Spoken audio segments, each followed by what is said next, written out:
Good afternoon, good morning, everyone. Welcome to this rather special webinar on behalf of myself and my colleague Paul Wagner from the Nordic Tourism Collective. We'd also like to thank our hosts today, the European Tourism Association, for giving us the platform to host this webinar. We've got quite an interesting session lined up here. We're going to be taking a look at the fabulous country of Georgia. And it's going to be quite an interesting session because we've got some lovely presentations to look at. We've got a very distinguished selection of speakers. So who have we got with us today, Paul? Good morning, everybody. Yeah, my name's Paul, and once again, on behalf of ATOA NTC, warm welcome to everybody this afternoon. Yes, we are still in these uncertain times, uncertain as to how quick things will be reopening up, but we feel we're getting closer and closer to that time where we're really going to start welcoming people into the air and into these countries very, very soon. And it's absolutely fabulous that we've got the chance to showcase one of the most interesting and fascinating destinations of Georgia. And we do have a fabulous panel with us today. First of all, we're delighted to welcome Andria Basilaia, the Deputy Mayor of Tbilisi. Welcome, Andria. Also, Nino, the Specialist of International Tourism Promotion at the Georgian National Tourism Administration. Welcome, Nino. And finally, we have Amiran Ivanidze, President of the Georgian Business Tourism Association. Good morning, good afternoon, Amiran. Pleasure to be here, thank you. So what we're going to do today is we're going to have a couple of presentations and we're going to hear about this fabulous country. I've actually seen the presentations and they're fantastic. This really is quite an interesting session, and I think Georgia is a country which everybody needs to know about. It's a country which everyone needs to hear a little bit more about. I think it's going to be one of the go-to destinations for the future. Just a couple of housekeeping notes. There is a chat session, or there's a questions sessions on the box on the GoToWebinar. If anyone has any questions of any shape or form or anything particular they want to ask, just pop the question into the question box and we will address them as we go along. So we'll be looking at presentations, then we're going to have some little bit of discussion, and we probably will be done by 1:45 the hour or 10 to the hour at the very latest. So let's get going. So we'd like to set the mood first of all. We're going to show a short video provided to us by the Georgian National Tourism Association. Aaron, if you're there, roll it. I want to tell you about Georgian greeting. Gamarjoba is hello, and Genatspale means literally my life for yours. Says a lot about Georgia, doesn't it? Gather your gear, put on your backpack, walk into the wilderness.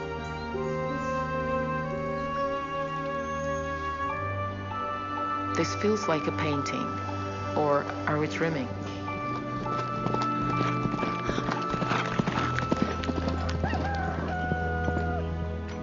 Georgian hospitality is famous, and it starts when you just walk in any place.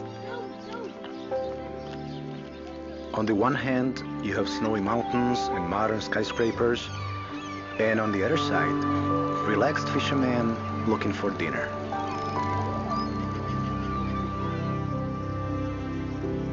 Over 8,000 years of cultivating wine? Yeah, I'd say they know what they're doing. Tell me, is there anything more you need? Here, even rivers are falling in love. Each corner of every street has its own secret. I had high expectations, and they were exceeded.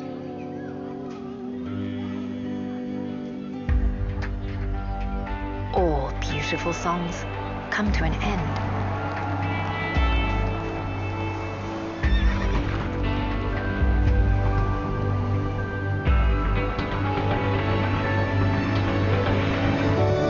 Thank you. You are amazing. More than 7 million tourists shared their emotions about our country on social media. Using artificial intelligence, we've collected this valuable data into the first ever digital guidebook of the country. Find out what our guests feel about Georgia and generate your own personalized guidebook.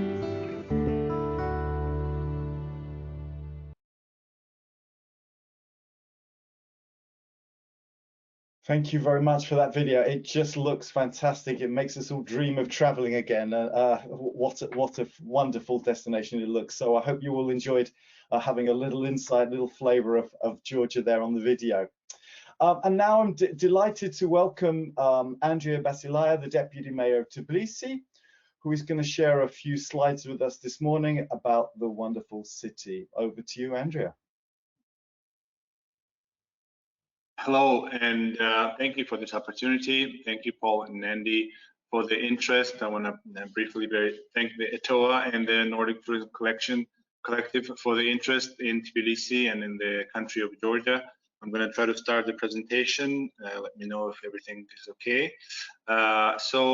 Tbilisi and Georgia have recently been under a major rise in terms of trendiness and in terms of just in general tourism numbers have been on the rise lately, and even already we see signs, post-COVID signs of recovery, which is very good. Tbilisi has really been on the radar lately, and as you can see, we have been quite active. We are working with international organizations, and we're voted as third place in the European Best Destinations of 2020. This is Europe is of course the biggest. It's one of the highest in terms of regional highest rises we have is from the European continent. We are also one of the safest destinations, and Tbilisi is continuously ranked as one of the safest cities in the region and worldwide. And recently we have been focusing on developing the Tbilisi Christmas market, and we have been quite visible on this area as well. We are also, as you can see from some of the testimonials, Tbilisi has been very trendy in various tourist groups, and it's quite evident if you look at the statistics of recent arrivals. Very briefly, Tbilisi tourism, what it is, roughly half of the tourists that enter the country end up visiting the Tbilisi at some point, and in 2019, before the COVID pandemic, we had over 4 million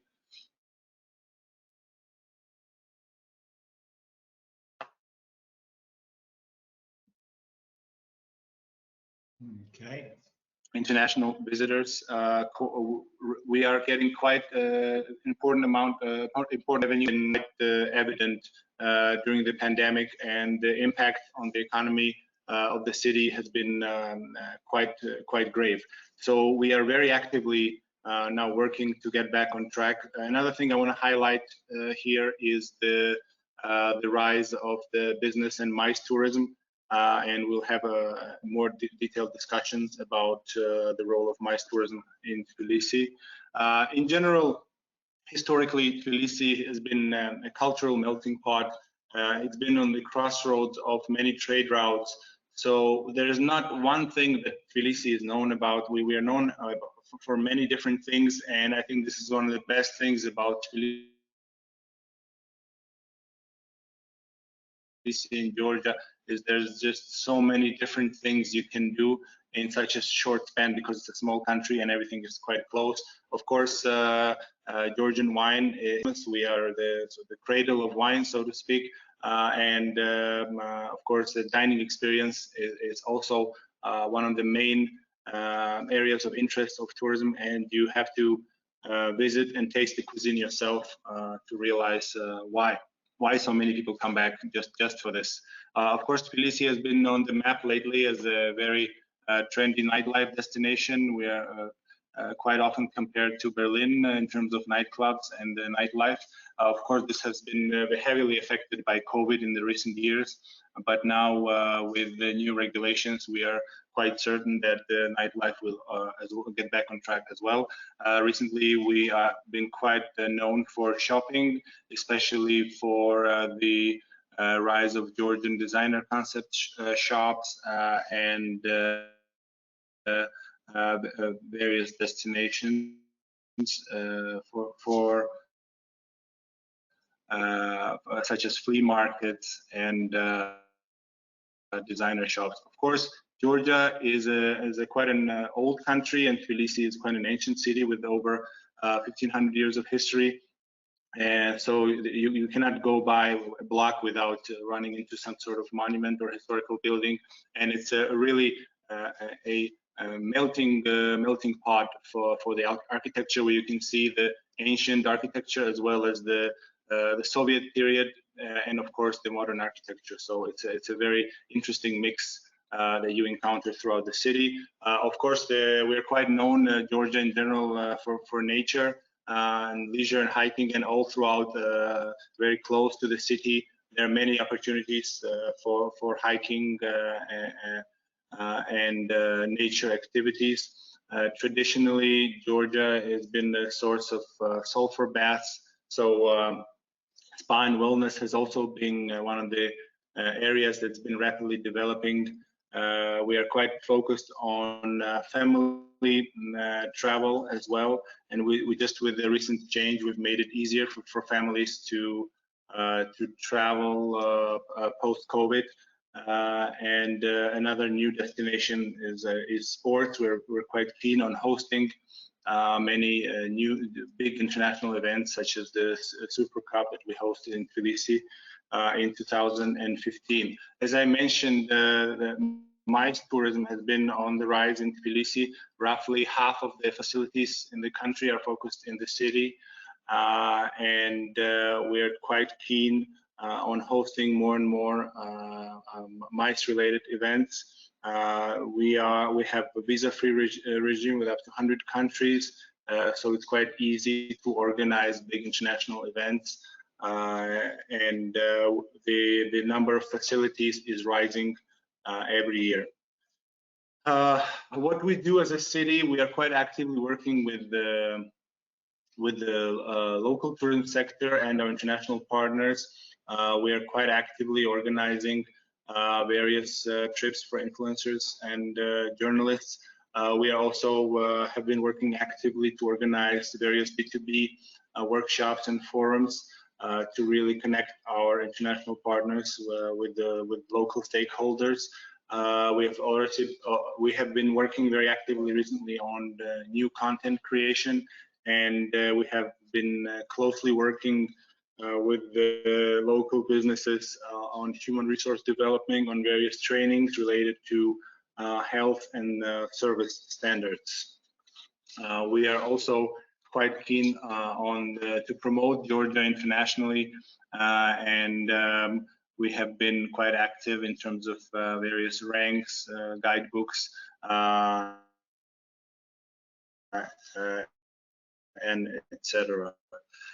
We also have been very active recently, together with the National Tourism Board of Georgia, in various international exhibitions, and we have gotten very active, and we have become in recent years members of such networks such as the European Cities Marketing, European Best Destinations, of course, ETOA, and other international partners. And of course, at the end, just going to mention the COVID regulations. Currently, we are quite keen on getting the tourism back in the city and in the country. And Georgia was one of the first countries to introduce the no PCR entry for fully vaccinated travelers who are traveling by air. And we do require the PCR test by land and sea still. And we do allow non-vaccinated travelers to enter when they show the PCR test at the border. And the good thing is that we already see the signs of recovery. There've already been about half of the flights that have been restored, that were operating pre-COVID, and even few new airlines such as the Eurowings entering the market. So all in all, I would say that that Tbilisi and Georgia are very well positioned to rebound. Of course, it's a very global problem, and everybody's working in this direction. But I think of currently the regulations that are in place, all the safety measures, make it a very attractive destination for post-COVID travel. And we will, of course, be very actively working with our partners to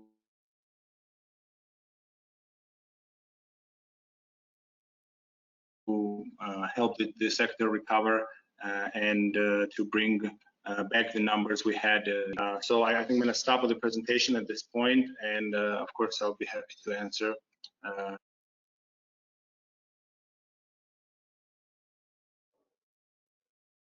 Okay, Andria, thank you very much. That's fantastic. If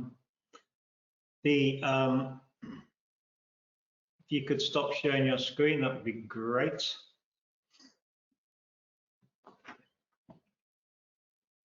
Brilliant. Andrea, thank you very much. I mean, I don't know where to start with that because there's obviously so much going on in Georgia, and particularly in Tbilisi. There's so many different things and so many different attractions. We just have one question, which I'll come to in a second. But you've got so many attractions and so many different things to offer. What market do you see as being the first to come back to Tbilisi? What's the first market you'd be expecting to welcome into the city?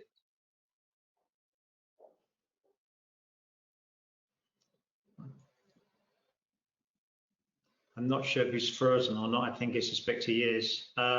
Maybe, Paul, we could move on and perhaps we could ask Nino if she could tell us a little bit more about the general situation in Georgia, which, although Tbilisi has half of the visitors, there's a whole lot more to talk about, I guess. And let's hear about it, Nino. Perhaps you'd like to share your presentation with us. Of course. Can you see the presentation? Yep. Wonderful. So good afternoon once again, everybody. I'm Nino. I represent the National Tourism Administration of Georgia. Oops, just a second. My screen is a little bit fast. So I would like to, yeah. I'm just going to quickly start because I'm quite limited in time and I love to talk about my country. So it's well, these two contradict each other. I'm just going to briefly mention about the location of Georgia. As most of you probably know, Georgia is located south of the Caucasus Mountains and east from the Black Sea. And as you can see, the location is and has been historically quite strategic. Therefore, it has been an interest of like most of the civilizations during the history to conquer the country. So it has been a battlefield. But of course, all these civilizations, including the Silk Road even, that went through the country, they have left their influence on the country. And it's very well noticeable even in the culture or cuisine or architecture in Tbilisi and along the country. So I think that like historically, all these elements are one of the ones that make Georgia so attractive and interesting. Well, I'm just gonna also say that Georgia is a very small country. It's approximately size of Austria, to give you an idea.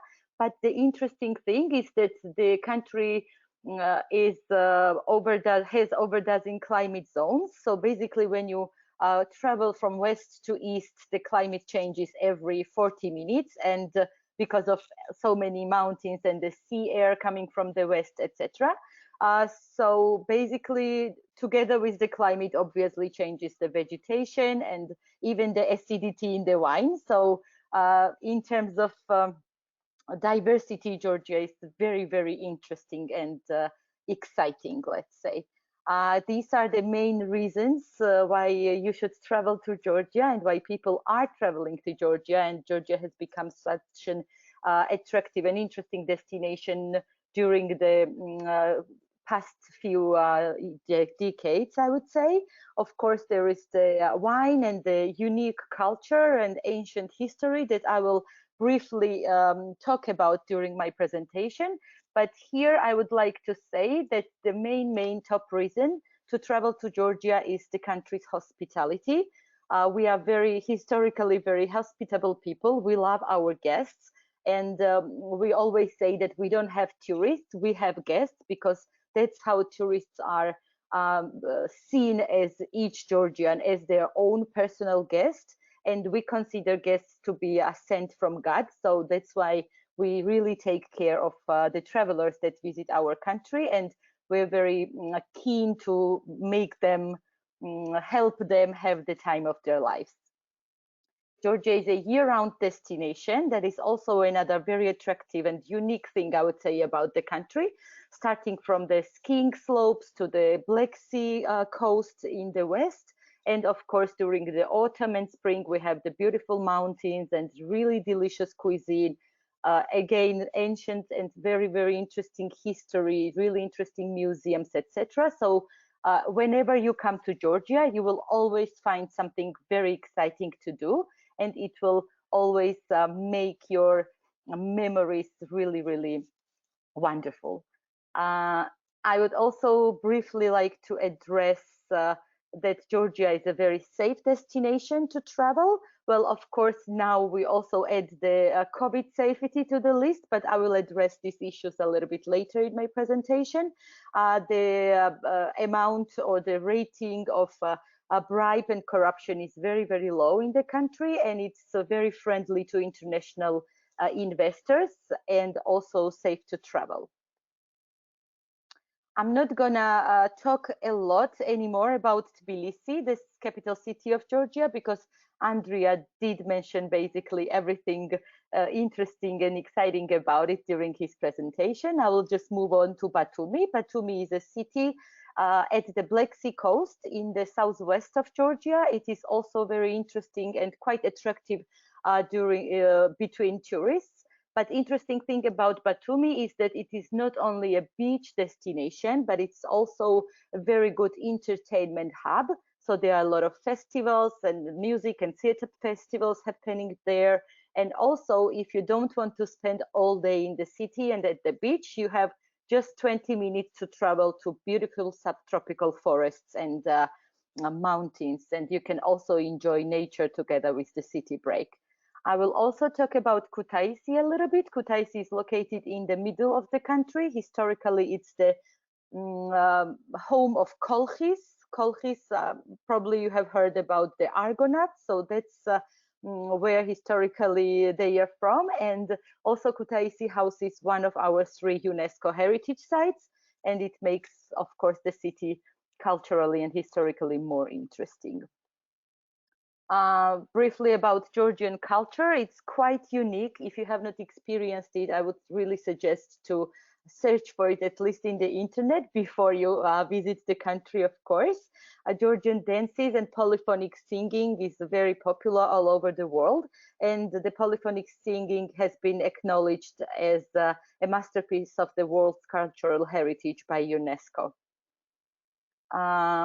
Here are the 3 UNESCO sites that are located in Georgia. One of them I already talked about, Kutaisi.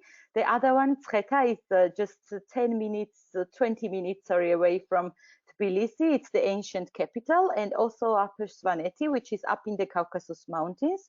And the region is not only culturally and naturally interesting, but also it houses one of our 4 ski resorts. So you can not only enjoy the culture in Svaneti, but also ski if you're the winter sport lover, right? Okay, so just a little bit about Georgian wine. Probably you have heard about it, but I'm just gonna say again, Georgia is known as the cradle of wine because we are the oldest nation so far discovered to be making wine. And the interesting fact about that is that we have our own tradition of making wine, which has been alive and non-stopped during 8,000 years. And we also, like, despite the small territory of the country, we have over 500 indigenous grape varieties. So you can guess at least how many wine varieties you can try when you travel to Georgia, right? Together with the wine, of course, comes a very, very delicious cuisine, which is very knowable for the Asian and also European taste buds, I would say, because it's kind of a mixture. It's very colorful, and there are lots of herbs and vegetables with a lot of oriental spices. So it's really, really delicious. Highly recommend it if you have not tasted it yet.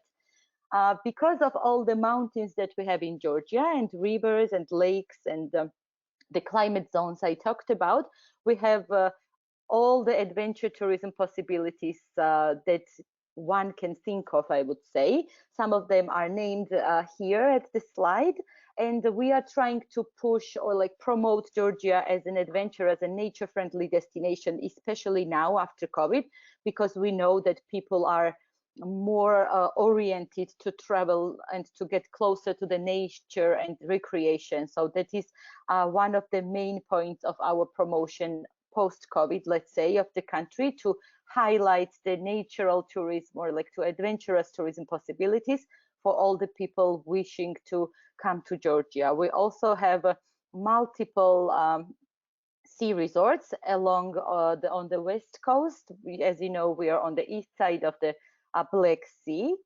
And I will briefly talk about ski resorts as well. The main one being Gudauri, which is only 1.5 hours traveling from the capital city, Tbilisi. So you can even do the day tours, let's say, up to the mountains and ski during the day and come back in the city. All Georgian resorts are very well equipped and quite popular. And also I would like to highlight that except the beautiful slopes that we have, you can experience heli skiing and powder skiing and all the not traditional, let's say, and more exciting skis varieties in Georgia. I would also briefly like to address the wellness and health resorts, because we have a lot of mineral springs and therefore a lot of mineral resorts. And I want to highlight here that Tbilisi is one of the spa resorts of Georgia because of the naturally warm sulfur water and sulfur baths that we have in the capital. And it's very quite popular amongst the tourists. And Georgia has recently become a very, very interesting and exciting hub for entertainment and nightlife. And I would say it's not only Tbilisi, but also Batumi, for example, or other regions of the country. Because we were getting, and we hopefully will very soon get, very, very big interest from all over the world from tourists. Of course, the infrastructure tried to keep up, and a lot of accommodation units have been built. Interesting fact about that is that the accommodation units, they are not only concentrated in Tbilisi or in the main cities of the country, but they are being scattered all over the country. So wherever you go in Georgia, you will be able to choose different categories of hotels and accommodation units. And here are some of the hotels that have recently opened or are being built in the country. Of course, we should also address the MICE tourism opportunities. A few years ago, we have opened the conventional bureau, which is part of the tourism board. And that happened because we basically saw our advantages in the region, so that Georgia becomes the hub of MICE tourism. And all the venues that have been building or have already opened in the country are, of course, helping us with that. These are just the examples of two venues, very interesting venues that are in Georgia. One is arena, like a Black Sea arena located at the Black Sea coast. And another one is the biggest exposition center, which is located in Tbilisi, Expo Georgia. Quite big capacities and really, really long experience of hosting multiple events. We have 3 international airports in the country. Tbilisi, obviously, the capital is the one, and another one is Kutaisi, and the third one is located in Batumi. And you can see that also strategically they are very well located. So basically, if you arrive in Tbilisi, you can leave the country from Batumi and meanwhile just travel from the east to the west and see the most of the attractions of the country. These are the part of the flights that have been reinstated, but Andria also talked about it. I'm not going to stay on this page for long, but you can see that many, over half of the destinations are already accessible from and to Georgia. This slide just shows how close or how centered we are in from all over the world. I'm just going to say a little bit about our readiness in terms of COVID-19 regulations. During the last year, I would say our hotels got really big experience because we were having this project where the hotels were made into centers where people who arrived to Georgia, they could stay in quarantine. So they actually got not only the informational, but actual experience of how to deal with all the regulations. And of course, the transportation, cafes and restaurants and all the facilities accessible for tourists, they are in accordance to World Health Organization regulations and recommendations. A few words about another project that we're very proud of remotely from Georgia.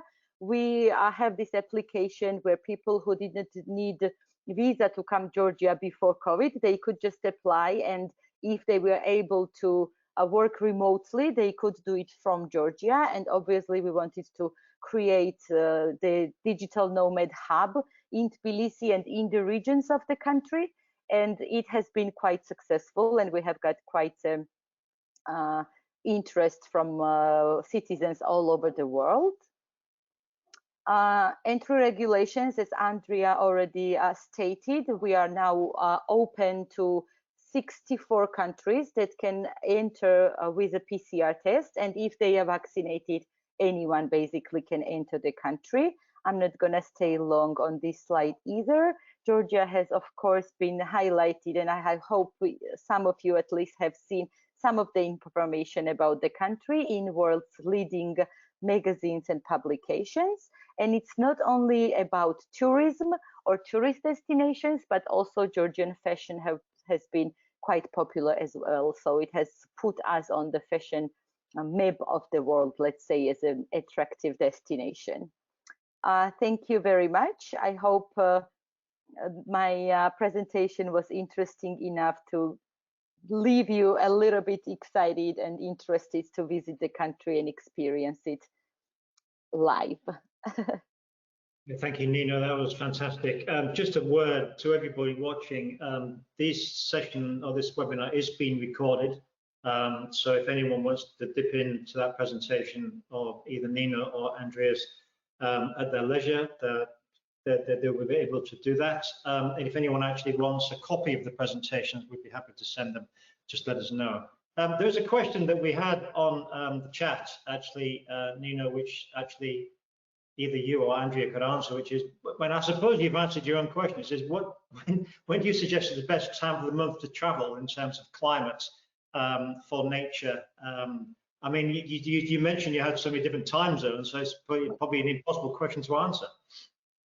Yeah, I would just maybe repeat myself. We promote ourselves as a four-season destination. If we're talking about traveling to Tbilisi, that would be the same, just because of the diversity of the city itself and what the city can offer, but also because of the very short distances to all the other destinations related to wine, for example, or skiing. So different seasonal activities, right? So to the mountains, to the hiking destinations, etc. Basically, anytime you come, you will be pretty happy to be wherever you are. Cool. Thank you very much. We talked a bit about the MICE side of things. So Paul, do you want to pursue that a little bit? Absolutely. This is a great time to introduce Amiran Ivanidze, who is the Georgian Business Tourism Association, the president there. And maybe you can just say a little bit, Amiran, about your organization and about the MICE potential to the region, to the country yourself. That'd be great. Over to you, Amiran.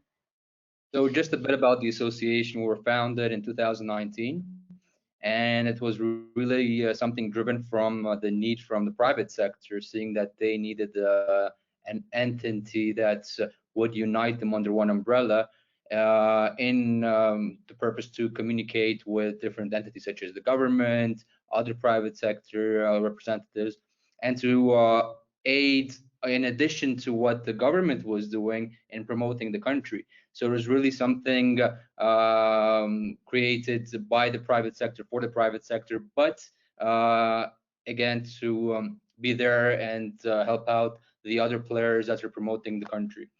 Now, in terms of MICE tourism for Georgia, it was something that really started maybe like in 2015, 14. There was a couple of companies that were actually working on this direction. Not a lot of people knew what MICE tourism was.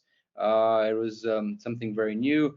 People back then were calling it big groups of tourists coming that want to have some leisure fun and maybe like a meeting room or something. So they didn't have the understanding of what MICE tourism was. And back then, the Georgian National Tourism Administration created the Convention Exhibition Bureau. And the purpose of that was, one, to educate the local market on what MICE tourism is, to promote the country as a MICE destination, because we saw that there was a lot of, let's say, benefits that the country had. I mean, a lot of advantages compared to our neighboring countries and countries within the region, that we were in terms, let's say, more advantageous, you know. And one of them was the safety. If you remember back in 2015, it was a pretty hectic time. You know, in Western Europe, there was a lot of let's say unsafe activities happening, right? While Georgia was being ranked as one of the safest countries in terms of security, tolerance, whatsoever, right? So this really helped us push and help promote the country as a very attractive MICE destination. So at that point, people were also tired of the same destinations that they were going to. Let's say in Europe, it would be Barcelona, Istanbul, Dubai. It was always the same, right? So they were looking for a change, and then came this new player called Georgia that not a lot of people heard about. It was becoming a very attractive leisure destination. People were traveling for leisure purposes, and you know, a lot of the leisure tourists, they're also executives. So when they go back, they start talking about this beautiful country they visited, and the next time, you know, the board would meet and decide where to go on their either incentive to a trip or business meeting trip, right? They were like, why not try Georgia? And we obviously try to promote that as much as possible, meet with different players, invite them to the country, and it really shot off. You know, up until the pandemic hit, Georgia was actually the leader in terms of the upcoming destinations for MICE. Obviously, we're not going to compete with such a big destination such as Istanbul, which for the past decade were top 10 destinations for MICE tourism. But in terms of, let's say, neighboring countries such as Armenia, Azerbaijan, Ukraine, at some extent, with even though we had the small capability in terms of hosting a big number of people, we were also competing with such countries as the UAE. And in many, for example, award ceremonies, right? I remember the first one was in 2016, then in 2018, we actually beat them as the preferred destination for MICE tourism with some pretty big publications. And a lot of people were writing about Georgia. There was Business Traveler Middle East, Business Traveler Russia, even the British Business Traveler was writing about Georgia as one of the, let's say, upcoming destinations, and something definitely interesting to, for people to consider visiting. So again, this all really helped solidify not only the image of Georgia, but also it taught the companies working in this sphere that this is really something to concentrate on. I mean, the whole strategy of the Georgian tourism was to move away from the, let's say, mass tourism to quality tourism. Quality tourism meaning to higher spending tourists visiting, people staying for much longer. And MICE tourism is really one of the key factors for this. So we definitely did quite a lot in a very short period. Unfortunately, this pandemic really, let's say, slowed us down.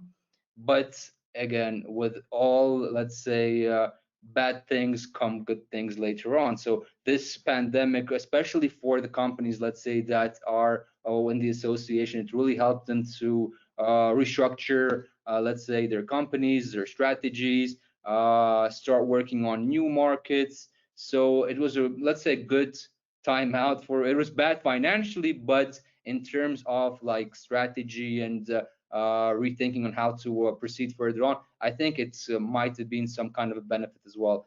But we'll see this probably later on, how this all plays out once everything goes back to normal. So that's a little short brief Thanks, on my Georgia. Fabulous. Obviously, it sounds to me that Georgia is blessed with being able to attract any type of segment, whether you're looking for MICE and business travel, if you're looking for sport, if you're looking for skiing, if you're looking for winter, looking for summer, or of course the amazing city break in Tbilisi and Batumi. So you really are blessed with a lot. But can I ask you another question related to this? And one thing that's very much on everybody's mind and our audience as well today, and those listening to the recording, is what about sustainability in Tbilisi and in Georgia? How is Tbilisi and Georgia well positioned now to offer a sustainable holiday as well in the future? Who would like to take a crack at that one first?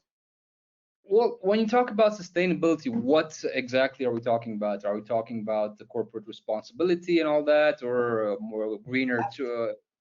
It's a mixture of everything. It's the diversity, it's the environmental one, it's the social one. It's all the components of sustainable travel, and I know it's something very important for Georgia as well. Oh, definitely, 100%. And the great thing about it is that a lot of, I mean, from one side, the government is really, let's say, promoting sustainable tourism. It's something that we see that if we want this to, let's say, survive, and for us to actually really evolve in the tourism field, we need to be sustainable, right? Now, the other thing that's really great is the companies themselves, be it travel agencies, DMCs, or hotels, or other, let's say, players in the industry. They see that for them to be ahead of competition, for like the well-being of the country and so on, they have to be more, let's say, green, more sustainable. So I mean, there's always some initiatives. Let's say in MICE tourism, right, specifically, when you have like big delegations visiting, a lot of times they try to stay away from the use of, let's say, paper and so on, and to give back to the community somehow. And so they do all these small, let's say, steps to try to move their businesses into a more sustainable agenda. Super. Great, thanks, Amiran. And another question's just come through, I've noticed, Andy, and how good is the internal train travel? I think this could be for Nino, in Georgia, or do you recommend traveling within Georgia by car, by hired car? Which is the best way of seeing the country? Yeah, well, it depends on what you want to see, obviously. In terms of train traveling, we do have trains like 2 times a day from Tbilisi to Batumi, so from the capital to the very west of the country. But obviously, if you want to stop in between and like be the organizer or like of your own schedule, I would definitely recommend a car. And the 4x4 if you want to go up to the mountains and see like more beautiful and green places of the country. I would say, yeah, public transport is quite well developed. We also have like buses and small mini buses, etc., going to different destinations of the country. But yeah, it depends. I would say that it's best enjoyed by car, because then you have all the time and possibility to go off the beaten track, etc., right? Can I ask a couple of practical questions then? I think this is fascinating. A few things. Number one, language.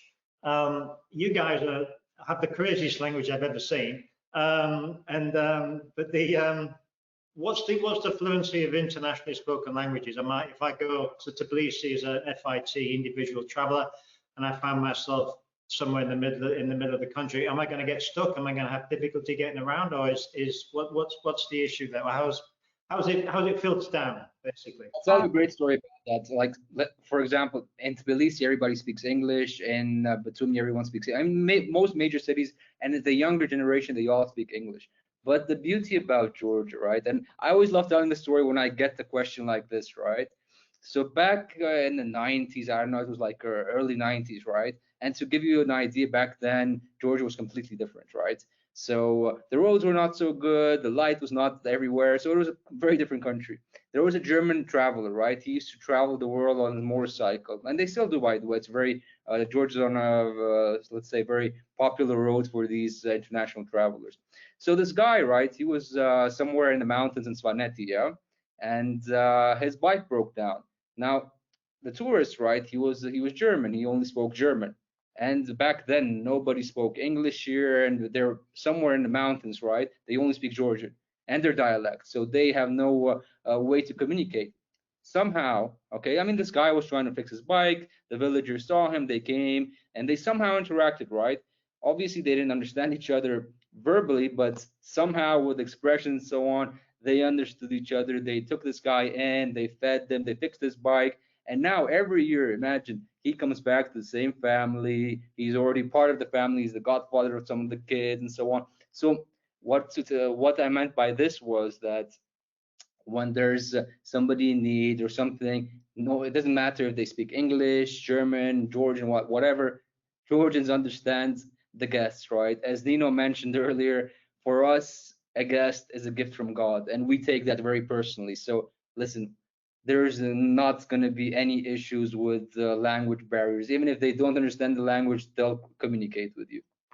Fantastic. I suspected that would be the answer, but I mean, as Nino said, you know, the hospitality of the country is unique. Two more practical questions I'd just like to ask. I'm sorry, Paul, this is off the script. One is visas.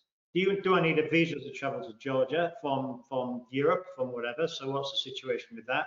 And just to clarify the post-COVID traveling, so if I've been double jabbed, which I am, I can travel to Georgia with no quarantine and no requirement to take a PCR test. Is that correct?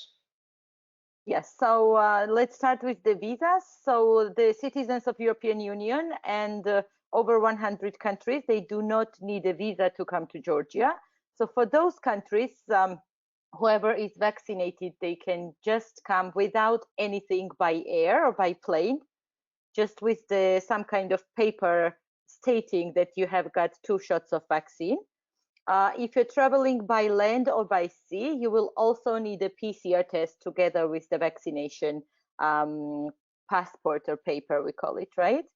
And if you're not vaccinated, then there is a list of 64 countries, which is also on our website, that are open to come with a PCR test no older than 72 hours.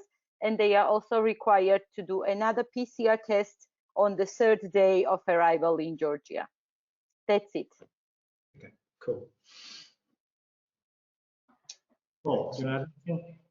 No, I think maybe a couple more questions is, it sounds to me, I was going to put this one to Andria, it sounds to me that Tbilisi in Georgia is in pretty good position to welcome people back. I think I saw all the new hotel openings in Tbilisi is crazy.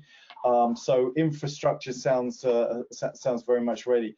Are we talking about you're ready now? I mean, the vaccinations allowing in Europe are getting better and better. We can start traveling now. Are you ready and raring to go, Andrew? Is that the case? Yes, definitely. We are ready to receive the tourists. As already mentioned, it's quite easy to come into the city. Almost everything is back to normal. All the cafes are open, all the hotels, as you mentioned, and we even had, it's a very good sign, new hotels opening the post-COVID period, which is, of course, a very good sign. We are hoping, along with the new air travel getting back to normal, so we really hope to have the summer something close that we had to 2019, where we had the record number of travelers. So we're definitely waiting for our international friends, and if you haven't traveled to Tbilisi, I think it will be an unbelievable summer if you come here and explore Tbilisi and Georgia. Sounds great to me, and honestly, just by I'm sure I'm speaking for our audience and those that will be listening to the recording, I think the passion that you guys are all talking with about the destination is that you really love the tourists to come. It's been a big hit, of course, during COVID, when there's been a pause in visitors coming in, but we could see the huge numbers that Georgia and Tbilisi was attracting prior to COVID, and now with the readiness that you have now, the future is really interesting. And just to say that this is actually the first part of events with Georgia. We're delighted to be hosting on the 21st of September a rendezvous Georgia, where those tour operators from around Europe will have the chance to meet the suppliers face to face. We'll have up to 30 of the key suppliers in Georgia ready and raring to talk business cooperation and business on the 21st of September, and we'll be sending to all the listeners and the audience all the details of Rendezvous Georgia after the event. Andy, any last minute questions before we wrap up? The question coming in from Germany, I believe. Are there any fan trips planned? And I guess the answer is probably yes, when that's possible. Nino, I guess that's a part of the strategy. Definitely possible, especially if the question is coming from Germany. Germany is one of our target markets, and we would be delighted to discuss it further. I would not say the exact dates right now, obviously, but everything is possible. Okay, well, lovely. Thank you very much. Well, listen, do you want to wrap up, Paul, and thank everybody? Well, yeah, I'd like to thank our three guests, Andria, Nino, and Amiran, for their wisdom of words and for whetting all our appetites about what unbelievable destination this is. And I think everybody watching this, having the pleasure to watch it now or during the recording, will suddenly think this is a destination that we really, one, have to go to ourselves, two, bring our customers to as well. So thank you so much, every one of you, for joining us today. Best of luck welcoming back the tourists very soon indeed. We do believe summer and September onwards, things will be opening up as the vaccines ramp up dramatically in Europe. So fingers crossed, a very quick and safe return of tourists to your destination. And thank you all once again. Thank you once again to ATOA as well for hosting our partners thank you very much today. And we hope to see you all again very soon. Thank you for having us. Thank you very much. Thank you. It has been a pleasure.